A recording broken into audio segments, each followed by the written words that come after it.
first graders, it's Mrs. Recor, and I'm super excited to share this story with you. It's one of my favorites. I have a lot of favorites, but this is one of them. It's all about being unique and being true to who you are, even if it's different, especially because it's different. It's called the Big Orange Splot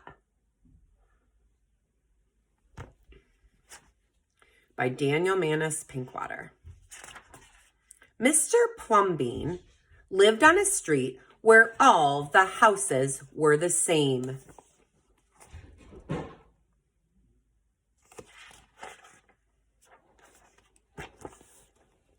There's the houses.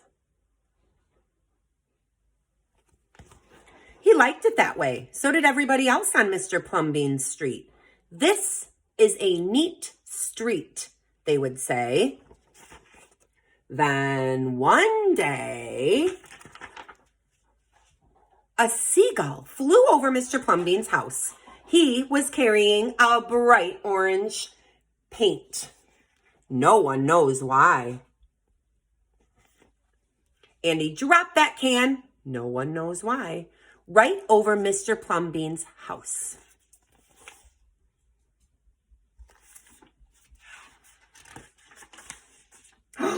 It made a big orange splot right on Mr. Plumbean's house.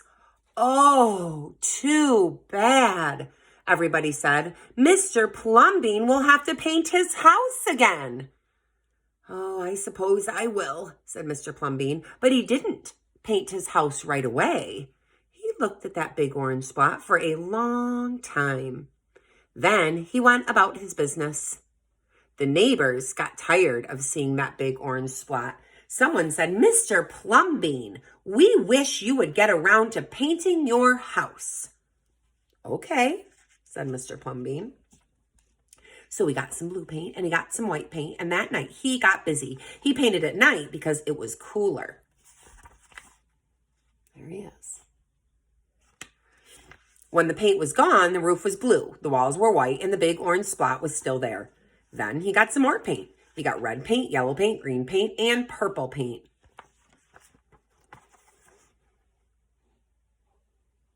Whoa. In the morning, the other people on the street came out of their houses. The houses were all the same, but Mr. Plumbean's house was like a rainbow. It was like a jungle. It was like an explosion. I'll show you that again. There's a close-up.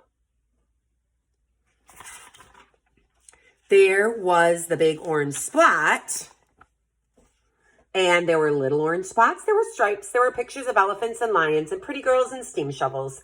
The people said, Plumbean has popped his cork. He's flipped his wig. He's blown his stack, and he's dropped his stopper. They went away muttering.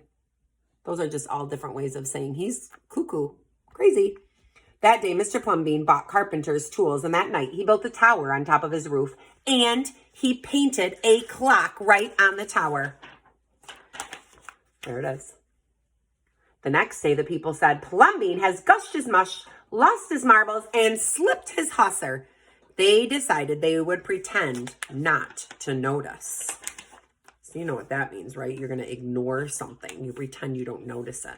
That very night, Mr. Plumbean got a truck full of green things. He planted palm trees, boabs, thorn bushes, onions, and frangipani. In the morning, he bought a hammock and an alligator. When the other people came out of their houses, they saw Mr. Plumbean swinging in a hammock between two palm trees.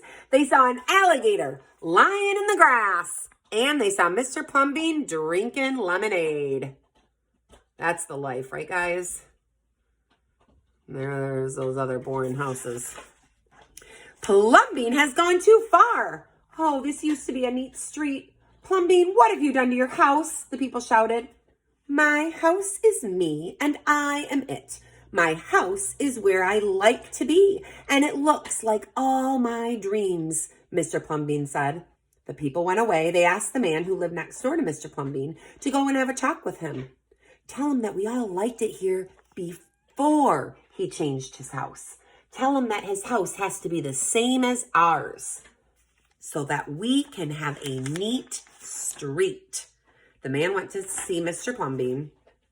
That evening, they sat under the palm trees drinking lemonade, and they talked all night long.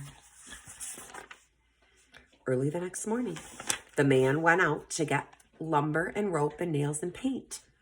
When the people came out of their houses, they saw a red and yellow ship next door to the house of Mr. Plumbean.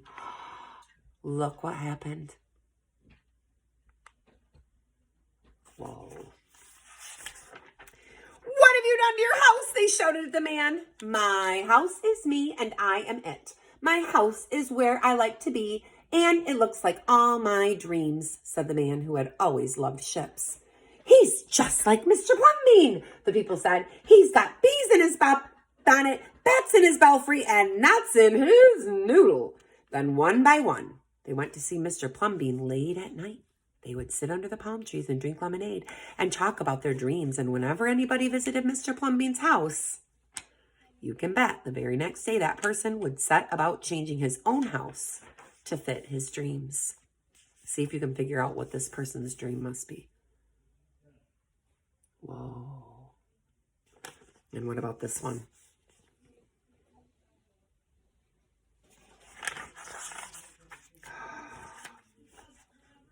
And this one. And this one. Whenever a stranger came to the street of Mr. Plumbean and his neighbors, the stranger would say, "This is not a neat street." Then all the people would say, "Our street is us, and we are it. Our street is where we like to be, and it looks like all our dreams." The end. Thanks for listening. Now you get to do a fun activity with this book, The Big Orange Splot. Have a great day. Happy readathon.